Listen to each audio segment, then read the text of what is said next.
नमस्कार विद्यार्थी मित्रांनो, तर आपण आज अपूर्णांकाचा लहान मोठेपणा यावर आधारित असलेला जो पुढचा प्रकार आहे तो आपण घेऊन आलेला आहोत। तर पहा मुलांनो, आपल्या समोर दोन प्रकारचे उदाहरण आहेत। एक म्हणजे छेदाधिक अपूर्णांक दिलेले आहे आणि दुसरं म्हणजे अंशाधिक अपूर्णांक दिलेले आहे। तर आपण एक एक करून पाहूया।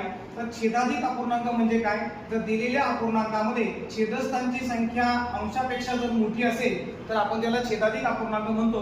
तर पहा मुलांनो, 5/6 या अपूर्णांकामध्ये 6 ही छेदस्थांची संख्या मोठी आहे, 7/8 मध्ये 8 मोठी आहे, 9/10 मध्ये 10 ही मोठी संख्या आहे आणि 11/12 मध्ये 12 ही संख्या मोठी आहे। म्हणजे दिलेल्या अपूर्णांकामध्ये प्रत्येकाची छेदस्थांची संख्या मोठी आहे, म्हणून या अपूर्णांकांना छेदाधिक अपूर्णांक असं म्हटलं जातं। आणि मग त्याच्यामध्ये सर्वात मोठा अपूर्णांक कोणता आणि सर्वात लहान अपूर्णांक कोणता हा प्रश्न आपल्याला विचारला जात असतो। तर पहा मुलांनो, अशा प्रकारच्या उदाहरणामध्ये एक ट्रिक वापरायची आहे। तर दिलेल्या अपूर्णांकांपैकी ज्या अपूर्णांकांचा अंश आणि छेद दिलेल्यापैकी सर्वात लहान असेल तर तो अपूर्णांक सर्वात लहान असतो आणि दिलेल्या अपूर्णांकामध्ये त्या अंशस्थांची आणि छेदस्थांची संख्या जर मोठी असेल तर तो अपूर्णांक काय असतो? सर्वात मोठा असतो।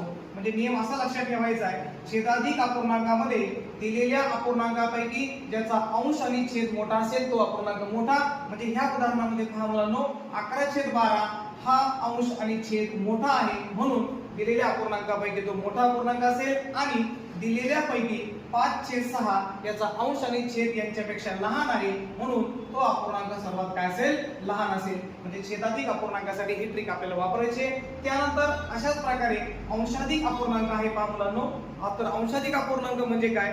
दिलेल्या अपूर्णांकामध्ये छेदस्थांपेक्षा अंशस्थांची संख्या जर मोठी असेल तर तिला आपण अंशाधिक अपूर्णांक असं म्हणतो। तर 6/5, 7/6, 8/7 आणि 10/9 या सर्व अपूर्णांकामध्ये वरची संख्या म्हणजे अंशस्थांची संख्या मोठी आहे, म्हणून हा अंशाधिक अपूर्णांकाचा प्रकार आहे। याच्यामध्ये लहान मोठेपणा कसा ठरवायचा म्हणून तर पहा, तर दिलेल्या अंशाधिक अपूर्णांकापैकी ज्याचा अंश आणि छेद हा सर्वात लहान असेल तर तो अपूर्णांक सर्वात मोठा अपूर्णांक म्हणून घेतला जातो। म्हणजे या अपूर्णांकापैकी 6/5 हा सर्वात मोठा अपूर्णांक असेल आणि दिलेल्या अपूर्णांकामध्ये ज्याचा अंश आणि छेद हा सर्वात मोठा असेल तर तो अंशाधिक अपूर्णांक सर्वात लहान म्हणून संबोधला जातो।